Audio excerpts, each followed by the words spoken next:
नमस्कार प्यारे विद्यार्थियों, कक्षा 6 और 7 की हिंदी कार्य पुस्तिका में आज इस वीडियो में हल करेंगे आकलन नंबर 6 को। इससे पहले 5 आकलन और जो 40 कार्यपत्रक हैं वो अपलोड कर दिए गए हैं, उन्हें आप जाकर के चैनल पर देख लीजिए। पहली बार चैनल पर आए ज़रूर सब्सक्राइब करिए और वीडियो को लाइक और शेयर करिएगा। चलिए शुरू करते हैं।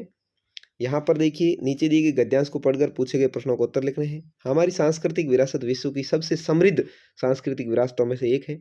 हमारी इस विरासत के खजाने में अनेक चीज़ें शामिल हैं, जैसे स्मारक, महल, बावड़ियाँ, मकबरे, मंदिर, त्योहार, लोक नृत्य, संगीत व कलाएं। इन सभी चीज़ों का हमारे लिए बहुत ही महत्व है। ये सभी चीज़ें हमें अपने पूर्वजों से जोड़े रखती है, यानी जो पुराने हमारे दादा परदादा थे उनसे। ये धरोहरें ही हमारे कर्मिक विकास की कहानी कहती है।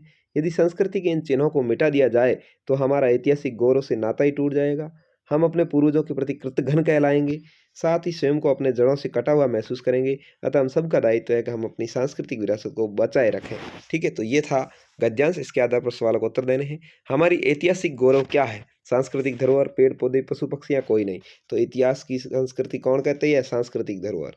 हमारी सांस्कृतिक विरासत क्या है? विश्व की सबसे समृद्ध है, विश्व की सबसे कमजोर है, साधारण है, उपयुक्त में से कोई नहीं। तो विश्व की सबसे समृद्ध है, यानी सबसे शक्तिशाली है। सांस्कृतिक विरासत हमें जोड़े रखती है, किससे? विदेशों से, अपने पूर्वजों से, विदेशी संस्कृति से या कोई नहीं, तो अपने पूर्वजों से जोड़े रखती है। इसको राइट करना है। सांस्कृतिक शब्द किससे बना है? संस्कृति प्लस क, संस्कृति प्लस एक, साम प्लस सांस्कृतिक या सांस प्लस कृतिक। तो ये संस्कृति प्लस एक से सांस्कृतिक बना है। ठीक है, तो इस तरीके से। पांचवा क्वेश्चन है, हमारी सांस्कृतिक विरासत में कौन कौन सी चीजें समाहित है? तो हमारी सांस्कृतिक विरासत में स्मारक, महल, बावड़ियां, मकबरे, मंदिर, त्योहार, लोक नृत्य, संगीत और कलाएं इत्यादि शामिल है। इस तरीके से आपको लिखना है। अगला है, देखिए यहाँ पर सवाल आपको पूछा है, सांस्कृतिक विरासत हमारे लिए महत्वपूर्ण कैसे? सांस्कृतिक विरासत हमें हमारे पूर्वजों से जोड़े रखती है, इसलिए हमारे कृत्रिम विकास के बारे में ये बताती है, इसलिए महत्वपूर्ण है। ये लिखना है। हमारे कर्मिक विकास को कौन बयां करता है? हमारे कर्मिक विकास को सांस्कृतिक धरोहर बयां करती है। आगे आठवां पूछा है, नीचे दी गई विराम चिन्हों के नाम लिखकर वाक्य में प्रयोग करना है। प्रश्नवाचक चिन्ह है, ये देखिए। सांस्कृतिक विरासत किसे कहते हैं? ये प्रश्नवाचक हो गया। सवाल पूछना था। अल्प विराम है, ये छोटा सा दिया हुआ है। अल्प विराम, सांस्कृतिक विरासत में महल, बावड़ियां, त्योहार आदि है, तो यहाँ पर महल बावड़ी के बाद में अल्प विराम लगा हुआ है। विस्मयादि बोधक चिन्ह है। वाह, हमारी धरोहर सुंदर है या कितनी सुंदर है, इस तरीके से आप लिख सकते हैं। तो ये हो गया विस्मयादि बोधक। नवा है, इसके बारे में लिखना है। अध्यापक, अध्यापक विद्यार्थियों को पढ़ाते हैं। कुम्हार, कुम्हार मिट्टी के बर्तन बनाते हैं। इस तरीके से लिखना है आपको। नीचे लिखे शब्दों के दो दो अर्थ लिखते हुए वाक्य में प्रयोग करना है। आम, साधारण, और आम एक फल का नाम है।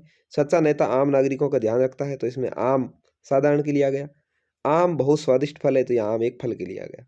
हल, हल का अर्थ होता है समाधान, और एक औजार भी हल होता है। कठिन प्रश्नों को हल कीजिए, तो यहाँ पर हल का मतलब है कठिन प्रश्नों को उत्तर देने हैं। और किसान हल से खेती करता है, यहाँ हल ये एक औजार के रूप में आ गया। तो इस तरीके से आपको यहाँ पर आंकलन नंबर 6 को अच्छे से हल करना था। इसके अंदर जो पीछे आपने पढ़ा वही पूछा गया था, तो इसके आधार पर आपका आंकलन होगा कि आपने कितना कुछ सीखा। थैंक यू, धन्यवाद।